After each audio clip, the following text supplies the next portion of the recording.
ঘটনা সংঘটিত হৈছে ধাননি পথাৰৰ মাজত অচেতন অৱস্থাত উদ্ধাৰ হৈছে এগৰাকী যুৱতী আৰু যুৱতীগৰাকীক এজন যুৱকে ফুৰাবলৈ নিয়াৰ অভিযোগ উত্থাপন হৈছে আৰু ফুৰাবলৈ নি কি কাৰণত সেই অচেতন অৱস্থাত ধাননি পথাৰৰ মাজত যুৱতীগৰাকী উদ্ধাৰ হৈছে সেয়াও এতিয়া ৰহস্য হৈ পৰিছে আমি জনাই আছো পুনৰবাৰ ধাননি পথাৰত মুমূৰ্ষ অৱস্থাত উদ্ধাৰ হৈছে এগৰাকী যুৱতী আৰু এজন যুৱকে ফুৰাবলৈ নি ভয়ংকৰ কাণ্ড সংঘটিত কৰিছে যুৱতীগৰাকীৰ লগত এই ধৰণৰ অভিযোগ উত্থাপন হৈছে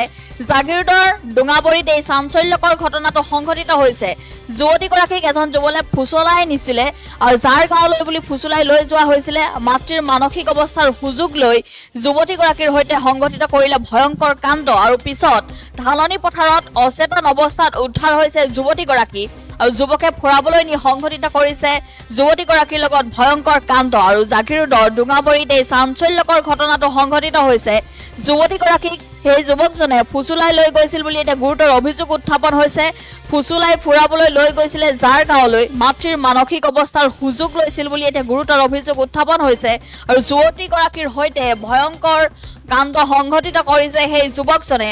এতিয়াও জানিব পৰা হোৱা নাই সেই যুৱকজন কোন বা কি সেই আৰক্ষীৰ তদন্ততহে পোহৰলৈ আহিব আমি জনাই আছো পুনৰবাৰ জাগিৰোডৰ ডুঙাবৰীত এক চাঞ্চল্যকৰ ঘটনা সংঘটিত হৈছে ধাননি পথাৰত অচেতন অৱস্থাত উদ্ধাৰ হৈছে এগৰাকী যুৱতী আৰু এজন যুৱকে ফুৰাবলৈ নিছিল তাৰ পিছতে এই ভয়ংকৰ কাণ্ডটো সংঘটিত কৰিলে যুৱতীগৰাকীৰ সৈতে যুৱতীগৰাকীক সেই ফুচুলাই লৈ গৈছিল যাৰ গাঁৱলৈ যাম বুলি ফুৰাবলৈ লৈ গৈছিলে তাৰ পিছতে ধাননি পথাৰত উদ্ধাৰ হৈছে এতিয়া অচেতন অৱস্থাত উদ্ধাৰ হৈছে যুৱতীগৰাকীৰ অচেতন অৱস্থাতে উদ্ধাৰ হোৱা দেখিবলৈ পোৱা গৈছে আৰু যুৱতীগৰাকীক সেই যুৱকজনে ফুচুলাই লৈ গৈছিল যাৰ গাঁৱলৈ বুলি ফুৰাবলৈ মাতৃৰ মানসিক অৱস্থা ইমান ঠিক নাছিলে অৱস্থাৰ সুযোগ লৈছিলে যুৱতীগৰাকীৰ সৈতে পিছত সংঘটিত কৰিছে ভয়ংকৰ কাণ্ড আমি জনাই আছো পুনৰবাৰ ধাননি পথাৰত অচেতন অৱস্থাত উদ্ধাৰ হৈছে এগৰাকী যুৱতী জাগিৰোডৰ ডুঙাবৰীত এই চাঞ্চল্যকৰ ঘটনাটো সংঘটিত হৈছে আৰু যুৱতীগৰাকীক এই যুৱকজনে ফুচুলাই লৈ ফুৰাবলৈ লৈ গৈছিলে তাৰ পিছতে যুৱতীগৰাকীৰ লগত ভয়ংকৰ কাণ্ড সংঘটিত কৰিছে এই ধৰণৰ গুৰুতৰ অভিযোগ উত্থাপন হৈছে আমি জনাই আছো পুনৰবাৰ ধাননি পথাৰত অচেতন অৱস্থাত উদ্ধাৰ হৈছে এগৰাকী যুৱতী আৰু যুৱকজনে ফুচুলাই লৈ ফুৰাবলৈ লৈ গৈছিলে তাৰ পিছতে সেই যুৱকজনে যুৱতীগৰাকীৰ লগত ভয়ংকৰ কাণ্ড সংঘটিত কৰাৰ এতিয়া গুৰুতৰ অভিযোগ উত্থাপন হৈছে মাতৃৰ মানসিক অৱস্থা ঠিক নাছিলে তাৰ বাবে সুযোগ গ্ৰহণ কৰিলে মাতৃৰ মানসিক অৱস্থাৰ সুযোগ গ্ৰহণ কৰিলে সেই যুৱকজনে তাৰ পিছতে এই যুৱতীগৰাকীৰ লগত ভয়ংকৰ কাণ্ড সংঘটিত কৰাৰ এতিয়া গুৰুতৰ অভিযোগ উত্থাপন হৈছে ইয়াৰ পিছতে ধাননি পথাৰত অচেতন অৱস্থাত উদ্ধাৰ হৈছে সেই যুৱতীগৰাকী কি কাৰণত কিয় বাৰু ধাননি পথাৰৰ মাজলৈ লৈ যোৱা হৈছিল সেই যুৱতীগৰাকী ভয়ংকৰ কাণ্ড সংঘটিত কৰিছে সেই যুৱকজনে যুৱতীগৰাকীৰ লগত সেয়াও এতিয়া ৰহস্য হৈ পৰিছে জাগিৰোডৰ এই ডুঙাবৰীত সংঘটিত হৈছে চাঞ্চল্যকৰ ঘটনাটো আৰু যুৱতীগৰাকীক সেই যুৱকজনে ফুচুলাই লৈ যোৱাৰ এতিয়া গুৰুতৰ অভিযোগ উত্থাপন হৈছে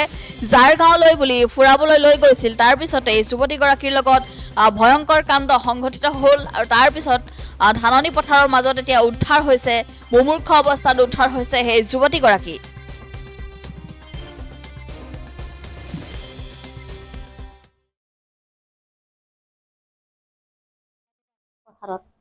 ৰাস্তাত এটা মাইকীয়ে কৈছে পথাৰত বোলে ছোৱালী এটা পৰি আছে পিছত মই ভাবিছো মোৰ সৰু ছোৱালীটো মাৰিছো স্কুলত যোৱাৰ কাৰণে যদি তাই পৰি আছে নেকি সেইকাৰণে মই দৌৰি দৌৰি আহিছো আহি কিনে দেখা পাইছো দূৰৰ পৰাই যে সি নহয় পিছত বেলেগ বুঢ়ী মানুহ এটাক পঠাইছো মই যে চাই আহক গৈছোন মোৰ গামোচা থৈ আহিছিলো সেইটোৱে না মানুহে সি গৈছে গৈ কিনে ছোৱালী দেখা পাইছে সি মাতিছে যে ঐ ছোৱালী তোৰ ঘৰ ক'ত পিছত সি কৈছে জাগিৰোড মা দেউতাৰ নাম সুধিছে যেতিয়া মাটোৰ নাম কৈছে গোলাপী তেতিয়াহে মই দৌৰি আহিলো আহাৰ লগে লগে মোক কৈছে অ মামী মোক বোলে বচা তাৰপিছত মই ক'লো তই যে বচাব দিছ মইতো তোক চিনি নাপাওঁ কোন হয় মই বোলো নন্দনী ৰহ মই এতিয়া বচাব নোৱাৰি গামবুঢ়াক মাতো পিছত বেলেগ এটা মানুহক কৈছো গামবুঢ়াক ফোন কৰি মাতক ক'ৰ ছোৱালী হয় পিছত গামবুঢ়া আহিছে আহি কিনে সুধিছে মোক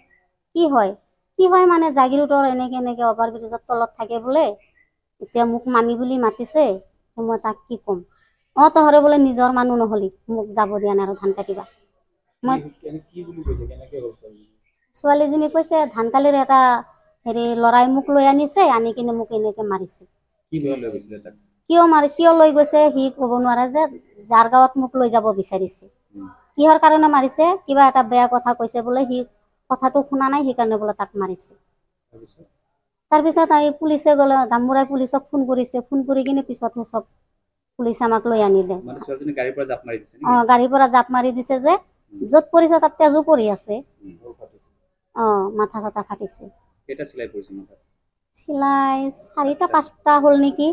4টা 5টা এনেকেই হ'ব কিমান বয়স ছোৱালীজনী? 11 বছৰ এতিয়া কেনেকুৱা অৱস্থা? এতিয়া অৱস্থাটো বেছি ভাল নহয় বেয়াই